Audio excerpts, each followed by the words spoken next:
এই মেয়েটার দুনিয়াতে প্রতিটা মানুষের কাছে একটি করে মানি মনস্টার ছিল। যে যত বেশি টাকা খরচ করত তার মনস্টার তত বেশি ছোট হয়ে যেত, আর যে যত বেশি টাকা কামাতো তার মনস্টার তত বেশি বড় হয়ে যেত।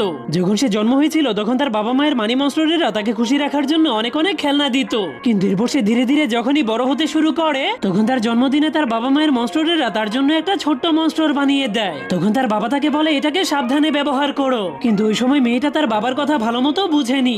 যখনই সে কোনো কিছু কিনতো তখন তার মনস্টারটা ছোট হয়ে যেত, আর যখনই সে টাকা পেত তখন তার মনস্টারটা আবারও বড় হয়ে যেত। একদিন সে রাস্তায় এমন একজন বৃদ্ধা মহিলাকে দেখতে পায় যার অনেক বড় একটা মনস্টার ছিল, কিন্তু তার পাশেই একজন ধনী লোকের কাছে অনেক ছোট্ট একটা মনস্টার ছিল।